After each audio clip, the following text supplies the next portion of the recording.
Good day, I'm Stephen McHugh and this is your JIS News for Monday, November 6. The Ministry of Education, Youth and Information has launched the Primary Exit Profile, PEP, which will replace the Grade 6 Achievement Test, GSAT. The Primary Exit Profile is to be implemented in 2019. Education Minister Senator Ruel Reid says PEP will provide a profile of students' academic abilities, their strengths and weaknesses, as well as their readiness for Grade 7. The provisions of PEP is a forward-thinking approach that will make students better prepared for the workforce.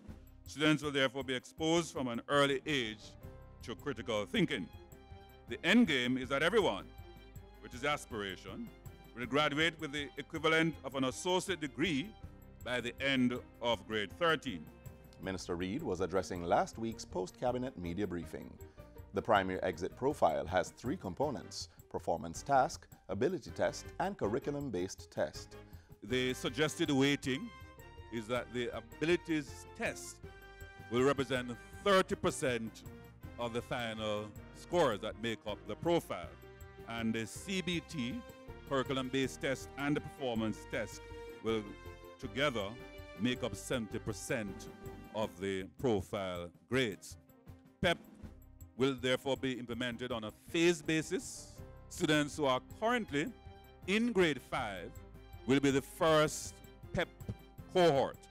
They will, however, do only the grade 6 components in 2019. Under PEP, students will be monitored more closely, allowing teachers to plan lessons to meet their specific needs.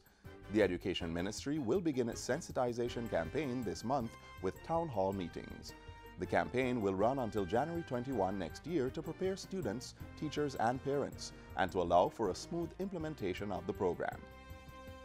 Government and the private sector have signed a Memorandum of Understanding to establish the institutional framework to deepen the alignment in education and training with the labor market needs and outcome. The Ministry of Education, Youth and Information and the Public and Private Sector Partnership in Education Committee signed the MOU on Thursday. Under the 5-year agreement, an extensive review of the ministry's programs will be undertaken to ensure they are positioning young people to supply the skills needed in the modern workforce. Where we're going, vocational training might even be more important than academic qualification very soon. We are very happy, Minister, to be a part of the MOU and to offer the private sector support. The Education Minister reiterated his call for universal training and certification for all persons within the workforce. For our economy to function, we need a cadre. We need our people to be trained and certified so they can produce the goods and services to drive economic growth and development that all of us will enjoy a high standard of living. 2 ministries have joined forces to provide more opportunities for women in the micro, small, and medium-sized enterprise MSME sector. The Ministries of Culture, Gender, Entertainment and Sport and Industry, Commerce, Agriculture and Fisheries recently signed a Memorandum of Understanding for the initiative. The agreement is aimed at developing strategies and collaborative programs that will promote and encourage the involvement of women in entrepreneurship. Minister with responsibility for gender affairs, Olivia Grange, says the goal is to promote sustainable and productive entrepreneurial activities to generate income among disadvantaged women, particularly among those persons living in poverty.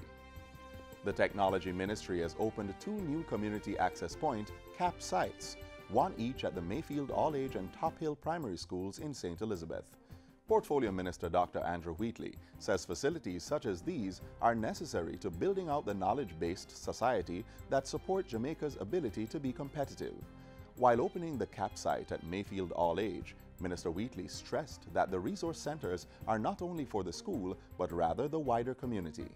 Lack of access to the internet contributes to extreme poverty because what it does, it limits your exposure.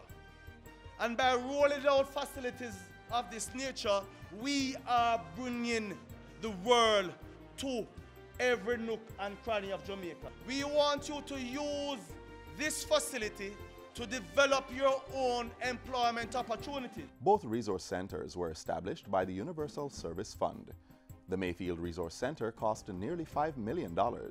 Minister Wheatley says each will be equipped with a solar PV system to reduce or eliminate their electricity costs. In fact, we have started the process of retrofitting some 250 odd community access points to ensure that all future community access points are now equipped with a solar PV system to remove the cost of electricity. So we are removing that deterrent to sustainability.